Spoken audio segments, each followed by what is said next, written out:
Now, Mrs. Hardy, what did you say when your husband confessed his adultery to you? I told him, didn't I? I told him.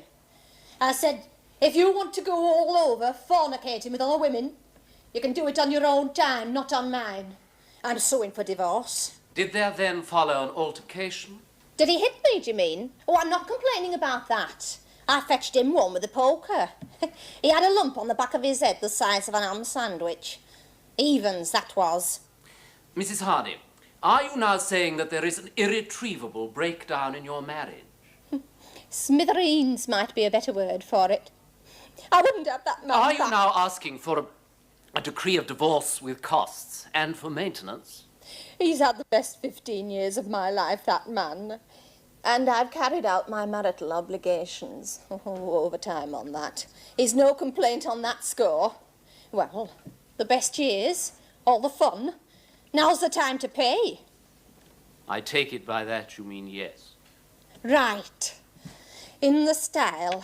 That's what I want. In the style. There is a dispute about maintenance, Your Honour.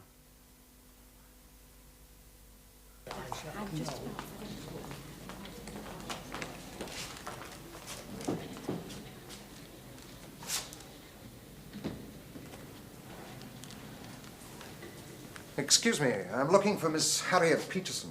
There are no children, so there is no question of custody. I shall therefore grant a decree nisi of divorce with costs. The question of maintenance is adjourned to chambers.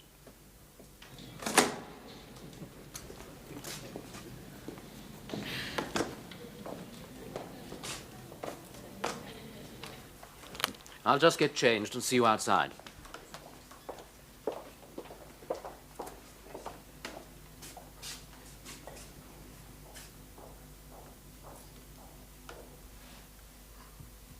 Found out about you. You're a two-timer. What, all those men, you mean? I admit it. What else do you expect me to do for company? And I never saw you from one weekend to the next. I'm not talking about the company. You'll never prove nothing else. I'll not keep you. Ask the lady. Ask that expensive lawyer of yours. She'll tell you. I am going to live like a queen. And you are going to pay for it. How about a conference now? Give me time for a cup of tea. Say 5 o'clock? Very well. I'll see you then. Miss Peterson, we met about 4 weeks ago. Yeah? I hardly met. I was a witness against you. Oh, yes, I remember. A little girl in a car accident. You were for the insurance company. Dr. Moody. Moody. Well, what can I do for you, Doctor? I want you to come out to dinner with me. Why should I do a thing like that? I was rude to you during your cross-examination. Yes, you were. I thought I might apologize. I accept your apology. Dinner is quite unnecessary. No. You've missed the point. I want to take you to dinner. You've been on my mind almost continuously. I didn't even like you. The feeling was mutual, I assure you, until I really thought it out. I have a conference at 5 and a train to catch at 6:30. Besides, I don't know you. Coming to dinner will remedy that. There are ways of doing these things, Doctor. If you wanted my company so badly, you could have invented an excuse for a business appointment. I wouldn't want to start the relationship with a lie. Dr. Moody, there is no relationship. The only time we met was during a particularly unpleasant cross-examination. It may have been fascinating for you, but I've no desire to repeat the experience. Miss Peterson, I should warn you, I'm very persistent. Obviously. Wouldn't it be easier just to have dinner with me? Where do you want to take me? Somewhere quiet, where I can get to know you. You're here on business, and you thought I'd be an amusing way of spending a lonely evening. My only business in this town is you. My practice is 100 miles away. You drove 100 miles on the off chance of taking me to dinner? Is that so strange? Yeah. Says I've got to keep her like a queen. I'm not interested in your wife's opinion of the law. I'm right. She's bloody wrong. The divorce registrar will decide how much maintenance you'll pay when he's read and heard all the evidence. I don't care what it costs. I'm going to prove she was sleeping around. Save your money, it won't make that much difference. The divorce was because of your adultery. That's not right. She ran our marriage right from the start. She ran it. How she decided when to finish it, she's a selfish, greedy bitch. That sort of language won't help. Look, my mates have told me. Now it's too late. She's got dozens of fellas. How much do you earn, Mr. Hardy? Well, about 100 a week, usually. But not this week. I shall need to know precisely. Look, Miss Peterson, I'm no good for books. I'm the only one that works. Just me and the lorry, that's all. Well, how do you deal with your tax return? That's, my business. Not anymore. Look, I take a load, I drop a load. I turn around and do it all over again. I'm paid by the load. Then at the end of the week, we have a reckoning. Me and the gaffer, he tries to twist me, I try to twist him. Works out about even. You never write it down? Oh, I know what we can do in a week. What about expenses? Oh, petrol, that's about all. What about repairs, servicing? Very bad week if there's anything wrong with the lorry. If we can't prove what he earns, neither can his wife. I'll admit to earning 30 quid a week. Have you always had your own lorry? Well, it's the only job I've ever known as driving. Oh, she wanted me to bury myself. Said that driving a dust cart was undignified. Stone of crows, her outfit is only a gas fitter. I don't know what she's got. You say on average you've been earning £100 a week. What did you spend it on? HP in the lorry, petrol, lodgings. Took a few quid out, BMI, and gave her the rest. How much was that? Oh, 40, 50, sometimes more. Are you going to ask your wife to believe you're suddenly earning 30? Look, I'm not going to keep her, Miss Peterson. She don't deserve it. The registrar's going to make out a big order for maintenance against you. Well, then it's your job to stop him. That's what I'm paying you for. You chose to make her your wife. You've got the income. You'll have to pay. How much?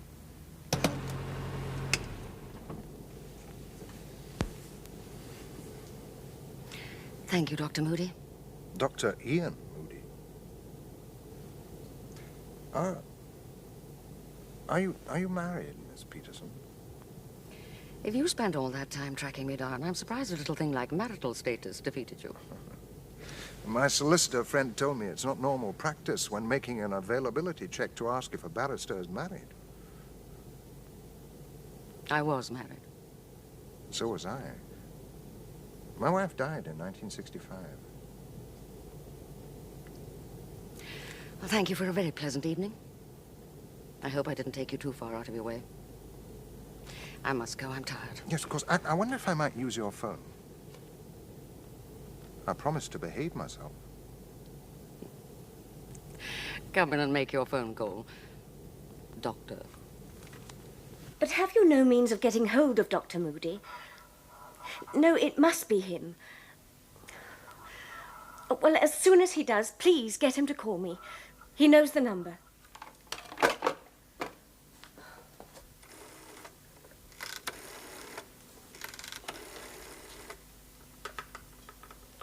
That was a local number you dialed. Yes, I have an arrangement with another doctor on my day off. But you said... Hello, George. This is Ian. I'm back. I'll have the calls transferred in about 20 minutes. Any panics? Uh-huh. Yeah.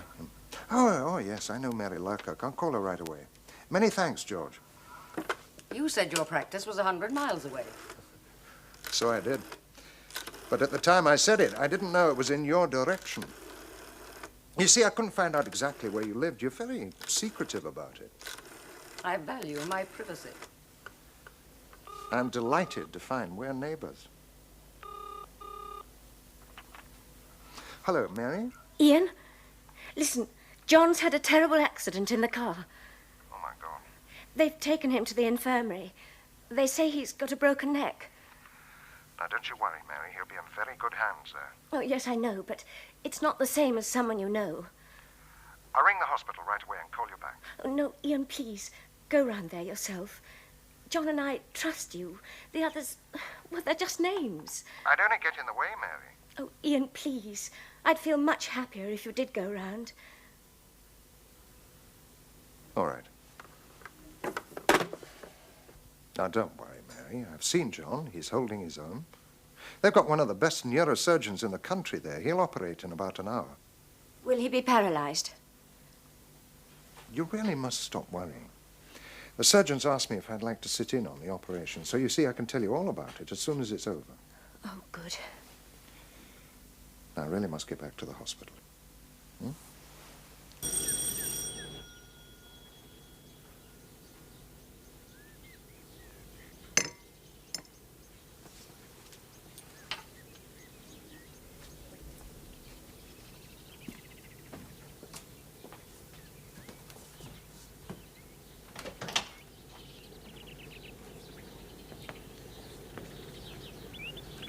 I found a glove in the car. How boring for you. You should have posted it.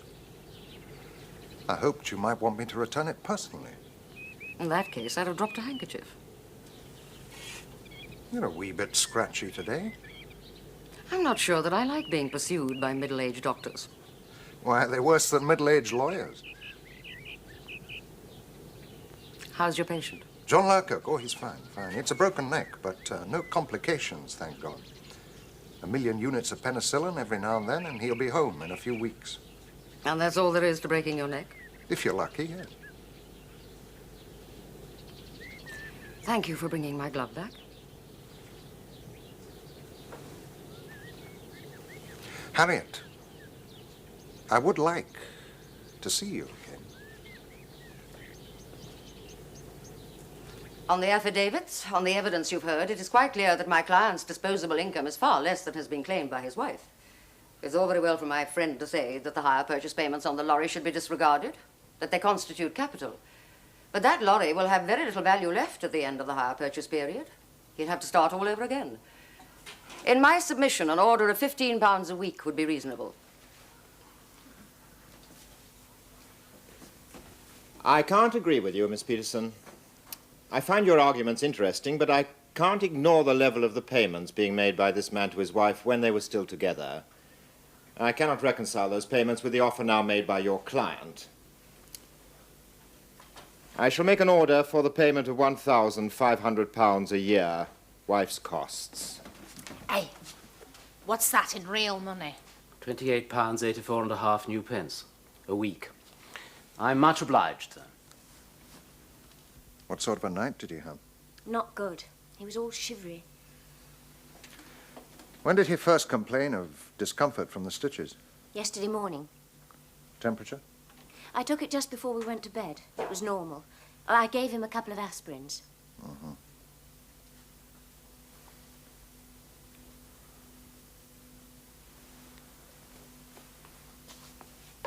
Right.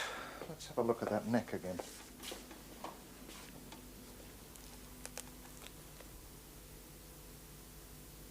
Is it tender there?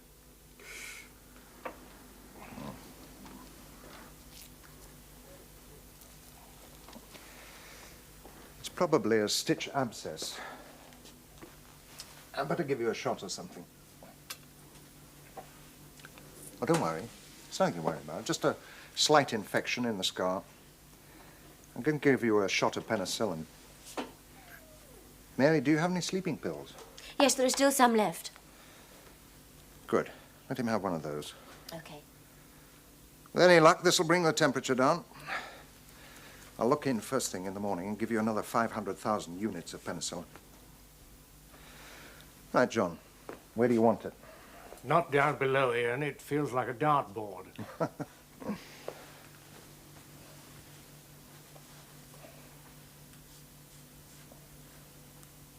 No more patients today, thank God. I'm surprised you've got any patients left. Your telephone bill must be astronomical. You kept answering, that's the main thing, and now here I am. Where are we going? How well do you know the Shires? From the way you say that, not as well as you do. I know where we're going for lunch. After that, wait and see. I'll get my coat. May I use your phone? I must ring the hospital. Yes, of course.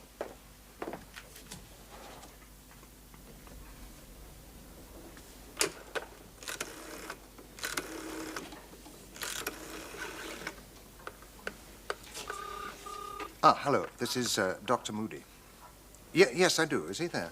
Thank you. It's about a patient called Lurcock. You discharged him 10 days ago. He's got some cellulitis around the wound. The glands are building up in his neck, and he's running a bit of a fever. I banged in 1 million units of crystalline last night and another 500,000 units this morning. And...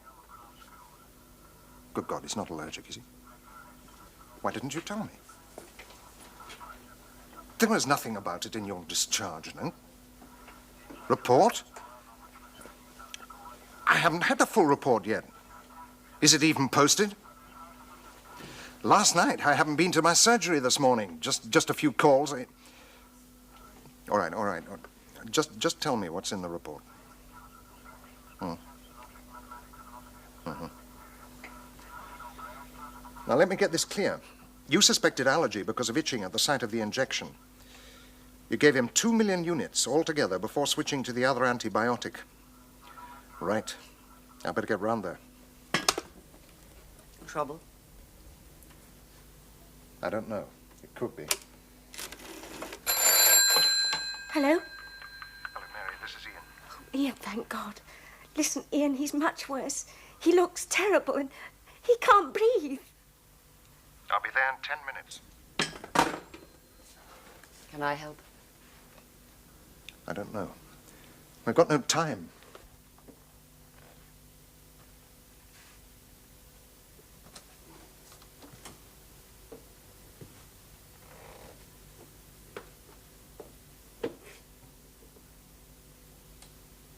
He's dead. Yes, Mary. Oh, God.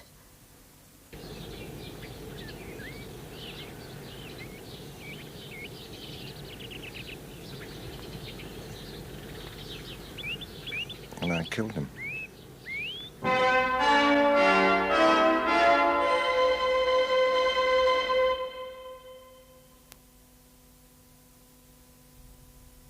Very, very still, would you? Once more. Very still.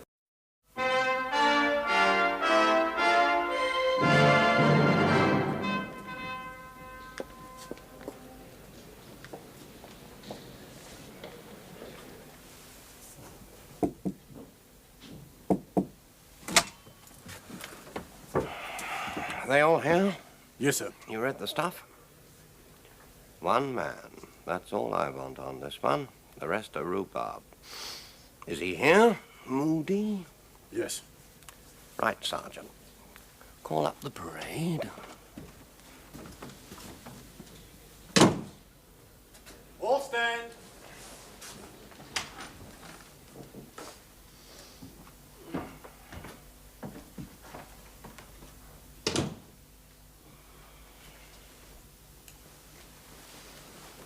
Now watch it. This one's a bastard.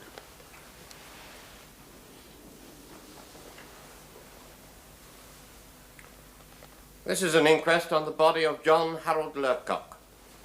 I shall hear first evidence of identification, then the results of the post-mortem examination. And then I shall call Dr. Moody, the deceased's general practitioner. If counsel or solicitors are present, will they please stand and announce their names and those they represent, commencing from my left to my right? In other words, Doctor, the immediate cause of death was an overdose of penicillin. I protest that question, sir. It is not what the witness said. It does not appear in his report.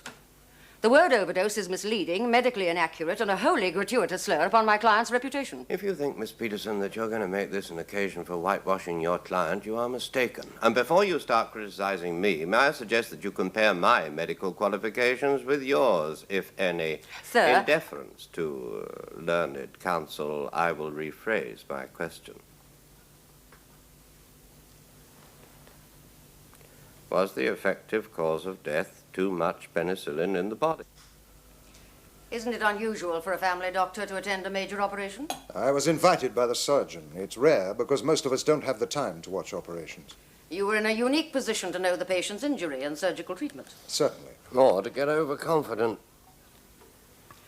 After the operation, were you in the room called surgeons only? Yes. Would you tell the court what you heard the neurosurgeon prescribe for the patient? His actual words, if you can. We better cover him with antibiotic. I suggest 1 million units of crystalline when he's settled down and another 500,000 units 6 hourly. And did you visit Mr. Lurcock in hospital? Twice. Why? He was an old friend. Did anyone tell you he was allergic to penicillin? No. Did you ask anyone if he was? I had no reason to. Did you? No. Did Mr. Lurcock mention anything to you about an allergy to penicillin? No. Unfortunately, we only have your word for that. Would you please explain the significance of that remark? It's true, isn't that enough? Are you suggesting Dr. Moody injected penicillin knowing his patient was allergic to it? Lurcock could have told Dr. Moody, and Dr. Moody could have forgotten all about The houseman was precise. Mr. Lurcock was not told. Proceed with your questions.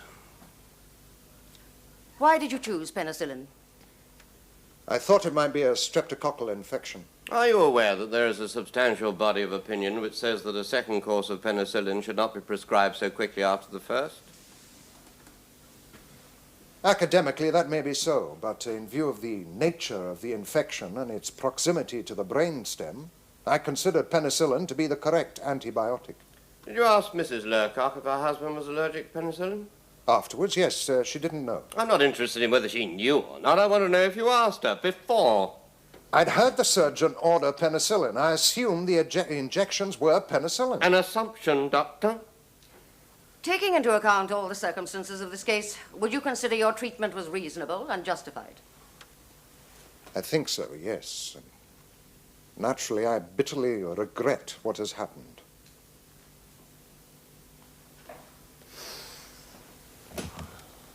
What was the severity of this wound infection? It needed to be dealt with promptly. Life or death, I suppose. Of course not. It might have been several days before the deceased became even seriously ill from this infection. A day or so, possibly. Plenty of time to telephone the hospital. Yes? Time to visit the hospital, see the surgeon, look at the clinical notes. Had I thought it necessary... I suppose you're going to say that a GP has no time. Well, it's true. And yet you did phone the hospital. I had reason to then. You say that you didn't go to your surgery on the fateful Saturday morning. Why? It was my day off. And yet you did visit. Oh, that's the life, isn't it? Where were you going? That question has no relevance to this I inquiry. shall rule upon that when he has answered the question. Dr. Moody, I advise you not to answer. I'm trying to establish the reason for Dr. Moody skipping his surgery. He did not skip it. He had no surgery that day. Do you normally pick up your mail from the surgery on a Saturday? Sometimes. But not this particular Saturday. I was going out for the day. Pleasure? Get off my back, Mr. Coroner. My private life has nothing to do with you or this inquest. I hope for your sake that that is true. That's all, Dr. Moody. The jury has returned a verdict of accidental death. The jury has added no rider. I consider it my duty to say that, in my opinion, the death of the deceased was brought about principally because of the lack of adequate inquiry by Dr. Ian Moody as to his patient's allergy to penicillin. And for the record, sir, or rather for the newspapers, will you let it known that that opinion is personal, utterly refuted by Dr. Moody, and contrary to the weight of the evidence and the verdict of the jury? All stand. Man. Is that right, what he said? You mustn't answer that. Mary is an old friend. I'm your lawyer. Do you need a lawyer, Ian? I don't know. I have 3 children to bring up. If John's death was your fault, I'll have to do something about it. Dr. Moody can't help you, Mrs. Lurcock. You'll have to see your solicitor.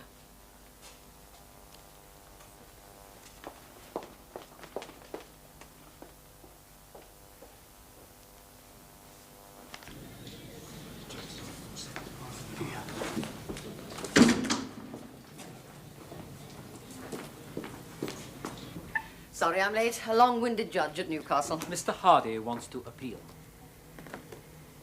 Do you enjoy wasting money, Mr. Hardy? Haven't wasted any yet. You gave me a watching brief at your wife's divorce, and there was nothing to watch. Now you want an appeal with no chance of winning. I want to ask you a hypothetical question. Yeah, I think that's it. Hypothetical question. All right. What do you get for bigamy these days? Well, it doesn't arise. You'll have the decree absolute soon. It's only a formality. I know that. There's a reason. It depends. What on? Oh, public opinion's changed a great deal. The permissive society and so on. But even today, some cases are more serious than others. What's the worst? Deliberate flouting of the law, perhaps for gain. Poor man, rich widow, that sort of thing. And the least? Well, suppose someone was married a long time ago. It was a mistake, but one party didn't believe in divorce. Then a genuine love match, a desire for a proper relationship. The court might give a suspended sentence. And in that case, it could mean no jail at all? Yeah. That's what I wanted to hear. We've got her. I shan't give her a bleeding penny. You see, we were never properly married. I already had a wife and she wouldn't divorce me. You told me you were a bachelor when you married Rita. Well, I had to, didn't I? That's what's on the marriage lines. No marriage, no maintenance. Unfortunately for you, that's not the law. But it stands to reason, doesn't it? I was never married. How can I maintain a wife when she's not a wife? The court has exactly the same power to award maintenance in the case of nullity as it has in divorce. What's nullity when it's at home? Annulment. No marriage, anything you like. You've still got to pay. But this is bigamy. You have to prove that if you want the court to act on it. And the way you prove it is to petition for annulment on the grounds that you were already married at the time you went through the ceremony with Rita. Until you get it annulled, your present marriage stands and your wife is entitled to rely on it. Oh, I can prove it. There's the 2 marriage lines. No divorce. And here's my first wife's death certificate. 2 years after I married Rita. It won't make any difference. The court can still award maintenance. On these facts, they'll probably increase it. Well, it's not bloody right. So there's nothing, no way out. I always fight shy of the absolutes where the law is concerned. It's very difficult to be that certain. What could make a court refuse maintenance? I can only think of one thing. If the second wife knew. Yeah. A good idea. Hey? It's no good, Sam. You can forget it. Oh. If Rita already knew. No wife goes through a bigamous marriage willingly. And neither Miss Peterson nor I are going to help you concoct a whole parcel of lies to try and prove she did. Look, it's not lies. You wouldn't let me finish. Look, Hilda, that was my first wife, older than me she was now. I asked her for a divorce years ago. Do you know what she told me? I gave me a promise to God. Can't break that. She didn't want no money. She had a little bit, and then I met up with Rita. First off, I told her I was married, straight up. And our mom and dad, respectable, wasn't in it. She made me swear not to tell them. It didn't matter to them. We weren't going to get married. We were just having a good time. And she goes and falls for a baby. You married in church, a white wedding? Do you know, Rita's old man used to bet her. Scared rigid she was of him. There she was, a grown woman. Pregnant, 19. She made me go in for this wedding. Said her old man would kill her. What happened to the baby? Lost it. I don't need this kind of work, Mr. Fraser. Look, I'm telling you the truth, you know. Do you think it's fair that she should get away with this? Oh, no, don't you start having second thoughts at this stage. I can't help it. It's not in my nature to sue people. You have legal aid. They don't give it to people who haven't got good cases. But Ian's an old friend. Dr. Mood is insured. They'll pay any damages. And what about his reputation? If he wasn't negligent, he comes to no harm. But believe me, if he was... I ruin him. A good doctor, for one mistake. Many doctors have survived far worse negligence cases than this. But he's an old friend. Do you want to give him a medal for what he did?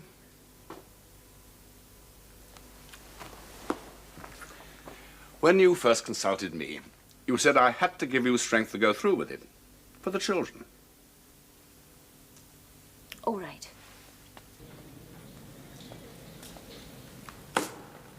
My learned friend has appealed to Your Honour to discharge the maintenance order. I say that that appeal is misconceived. The proper procedure is for Mr. Hardy to apply to have the decree rescinded and to petition for nullity on the grounds of his own admitted bigamy. In my submission, the court should not entertain an appeal based on evidence that was known to the appellant at the time the order was made. Mr. Hardy chose not to reveal that evidence. There is no reason why, other than to suit his own convenience, he should be allowed to raise it now. In my submission, Your Honour, the court has the power to award maintenance equally in divorce as in nullity, even in a case based on bigamy. I submit that the order made by the registrar was fair and reasonable, and there is no cause in law to interfere with it. I ask Your Honour to dismiss the appeal. On the points of law, Miss Peterson? Sooner or later, Your Honour, the issue of bigamy will have to be dealt with, and whether the wife knew, resolved. If the court finds that the parties deliberately contracted a bigamous marriage, it will have a dramatic effect upon the whole question of maintenance. This crucial issue of fact upon which the maintenance point depends can only be determined by hearing the evidence in open court. The finding of fact is of vital importance, and not only to the question of maintenance. The allegation has been raised at the 11th hour. I shall not therefore refer the matter to the High Court or to the Queen's Proctor until I have decided whether it has the slightest substance. I accept your submission, Miss Peterson. I direct that there will be a hearing before me of the factual issue raised. And I caution both parties. At the hearing before the registrar, there was a lack of frankness and honesty which I will not tolerate. Next time, I shall expect to hear the truth.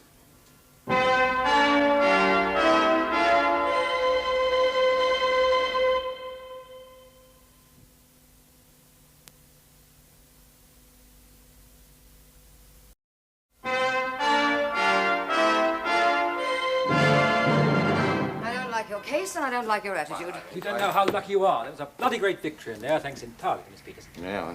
I don't care much for your wife, either. I don't get you. In the words of the poet, I think you were meant for each other. Jokes. How old are you? 45, why? And your wife? 35, 4 something. Have you thought about the future? What? When I get rid of her, you mean? Yes. Yeah. Plenty of young birds around. Some of them like the older men. Young birds? Maybe. You had some good years with Greta. Oh, feeling far. Now, this is the second time round for you. Is it going to get better or is it going to get worse? How long is a young bride going to last next time? Look, they're not all like her. Have you thought about her future? Look, she's made half a dozen beds now she can sleep in them. You're not exactly lily white. Whose side are you on, miss? You could go to her now and bury the rows. Remember what it was like in the beginning. Second bleeding honeymoon. She's not going to find it so easy to marry again. Ugly cow. Not the same in your case. You've got money. Oh, yeah. I have no trouble finding it. You know, you two should be reconciled. You're a perfect match. Jokes. Go back to that old bag. You know the best, and you know the worst about each other. Oh, for heaven's sake, 15 years together is worth something. At least give it a try. Then what are we going through all this for? Well, if what I suggest comes off, it'll be cheap at the price. I know freedom sounds exciting, do what you like and so on. But what you need is a home, a wife. She needs a home. A man about the house as well as in the bed. Never. What do I say to her? What do I say to a woman like that?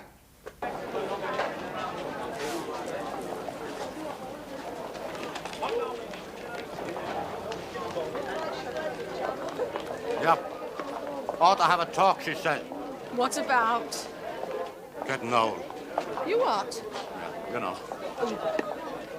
Whelks. You like whelks? I hate whelks. Why can't we go in the pub? You like whelks? You like whelks. I hate whelks. Then why'd you say you always liked whelks than when we was married? You like whelks. Every Sunday morning we have to go out for whelks. Now, what difference would it have made if I had said that I hated whelks? Well, whelks is nice. Oh, bloody. Look, there's no need to keep saying bloody hell like that. You know, I'm not here for my benefit, you know. It's for yours. I don't know what the hell you're on about.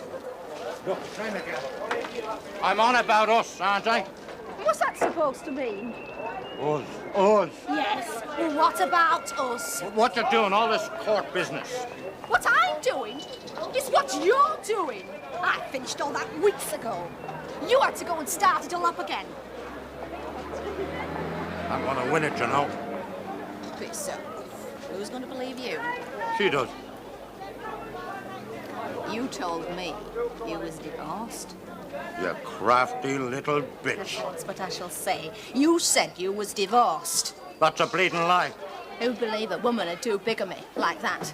It's true. Never mind that. Who'd believe it? Anyone. I shall look that lady straight in the eye, and I shall say, he told me he was divorced. Give me some more. Oh, give over those bloody whelks. Make it twice. What she send you here for, anyway? Reconciliation, that's what. What? Get reconciled, she said. Get what? Get reconciled.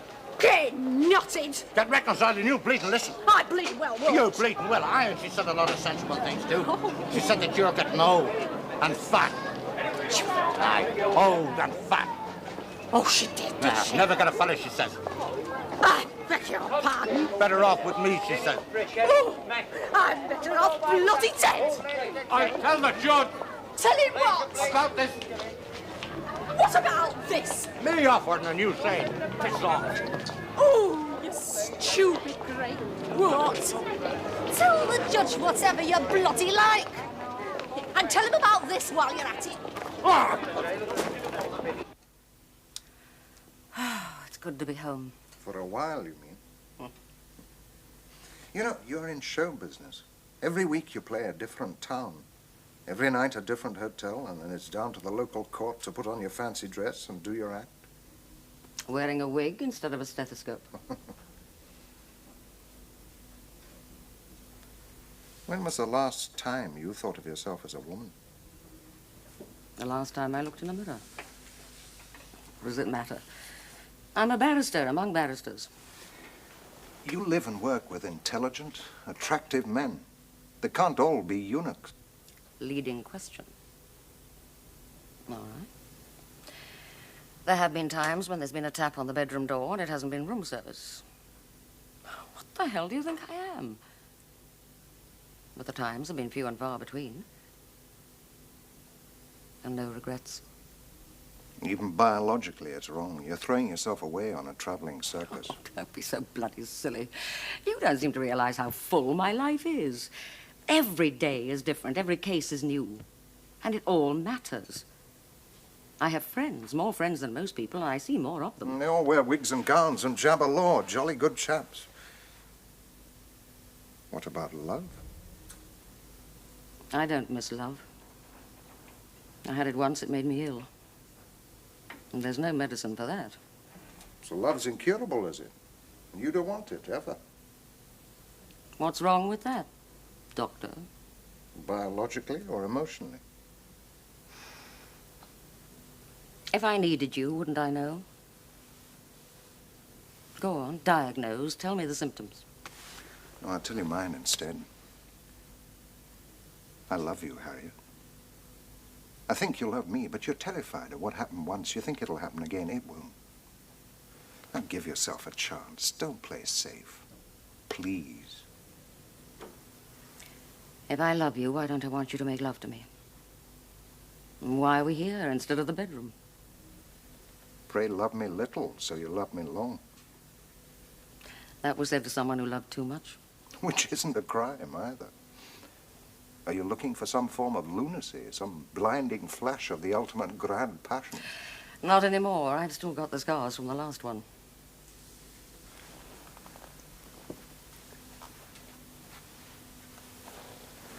I'm taking it gently, Harriet, because I not only love you, I respect you.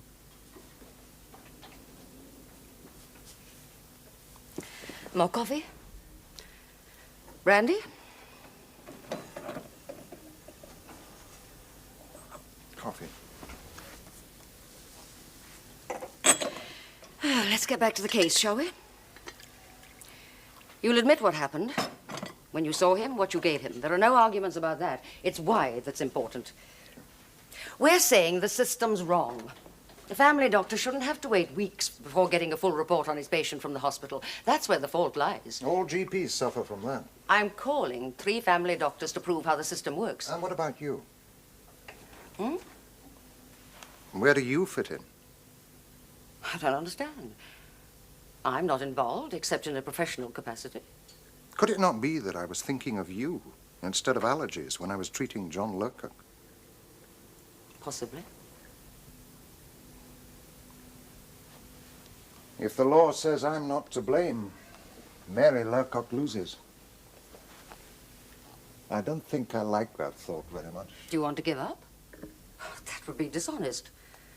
Do you think because I see death so often it has no meaning? Are you asking me to look convincing but lose? How can I put my heart into making Mary lose? The children will get nothing. If his death was a genuine accident, the law says they're entitled to nothing. That doesn't seem like justice to me. When I put in the needle that killed him. Where did you first meet Sam Hardy? A dance at the Pally. Describe the meeting. It wasn't a meeting. I was there with a friend, and he just walks up and he says, "Can I give you the pleasure?" And my friend says, "Get him," and I did. Did he tell you he was married? No.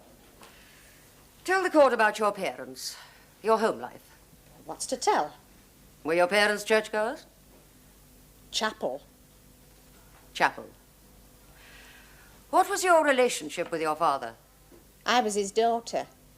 Does your father think bigamy's funny? He's dead. What would he have thought? Did your father ever beat you with a strap? Yes, when I was little. And when you were big? I don't know what you mean. I mean, were you scared stiff of your father, a man with rigid moral principles? Was he still beating you at the age of 18? Sam Hardy told you he was married, didn't he? Divorced. When did he tell you that? The same time. Same time as what? 5 seconds after I told him that I was not going to bed with a married man. A liar! Are you a liar? No. Sam's going to give evidence. He's a liar. You haven't heard what he's going to say yet. Ah, but I've read the lies, haven't I, in that thing of his. I'm going to tell you Sam's story of how you were married. It's lies. How the daughter of strict chapel parents met the older, fascinating free spender. How you fell for him, wanted him, planned it. No. The phony pregnancy, the oldest trap of all. I had a miss. I did. You made him marry you, didn't you? I don't believe that. You wanted Sam Hardy, you wanted the man, you wanted the money. Above all else, you wanted to get away from home, but he was married. Divorced. He said he was divorced. Something unusual happened during your wedding ceremony, didn't it? I don't know what lies he's been telling you. Why are you so worried? There could be a number of reasons why a bride can't stop laughing in chapel.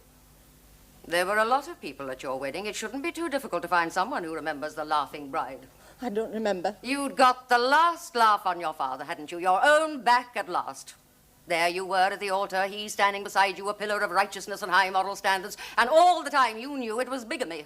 It was the biggest laugh of your life. No. It was perfect. You'd beaten them all. Your father, the system, Sam Hardy.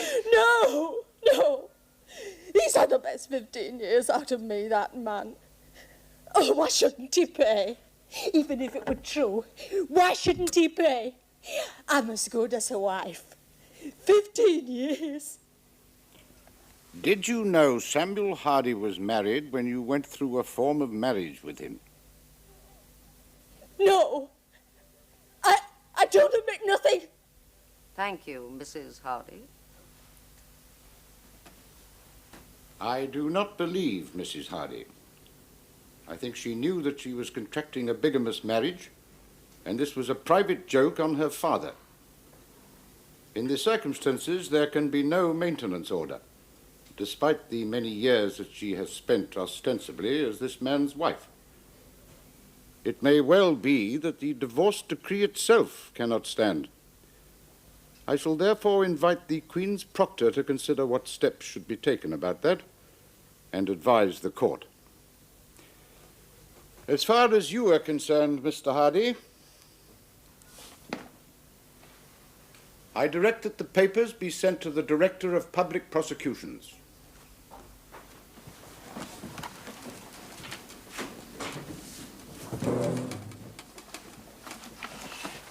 Hey, what does that mean? Bigamy. No, not that, the other. You won the last round, the whole fight. She gets nothing. Nothing. What's she going to live on? Mr. Hardy. Great. What? Great. Miss Peterson says you don't get nothing.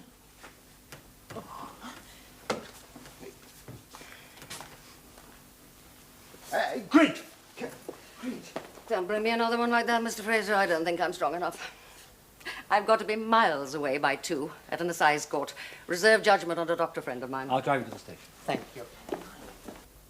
The hospital says that on practical grounds, availability of secretaries and doctors to dictate to their secretaries, reports cannot be made ready on the day that the patient goes home.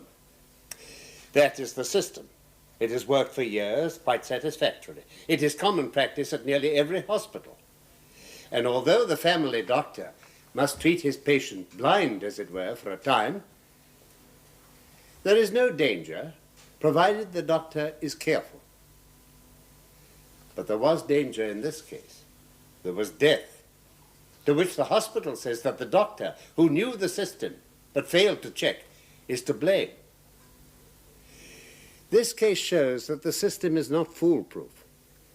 If a system is faulty, it is because the people who designed it are at fault. It cannot be beyond the ingenuity of doctors to ensure that a medical report of the treatment given to a patient leaves the hospital at the same time as the patient, instead of days or even weeks later. I accept the evidence that penicillin is the most usual antibiotic for the treatment of infections close to the brain. The hospital must have realized that if there was any infection of this wound, penicillin would probably be used. They should have taken steps to warn Dr. Moody of the possible danger, either on the discharge note, or by hastening the final report, or even by telephone for that matter. I find that the failure to do so amounts in law to negligence on the part of the hospital. Now, as to Dr. Moody, what was his duty of care?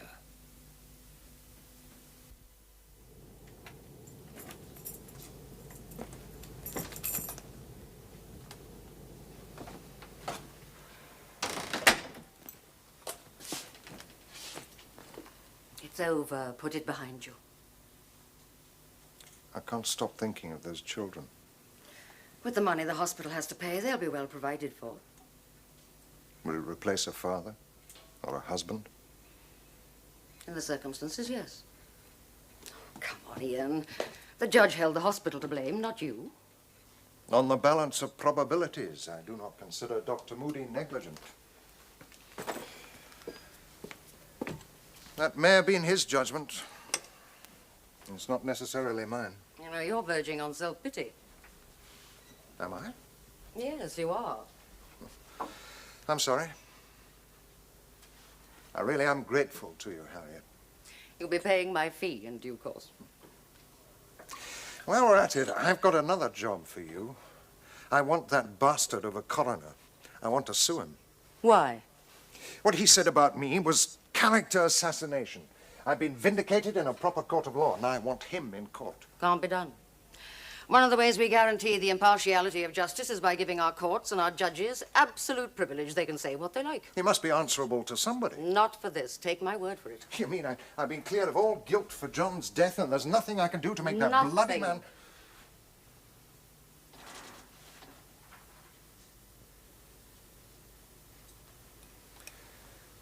Your justice can't seem to make up its mind.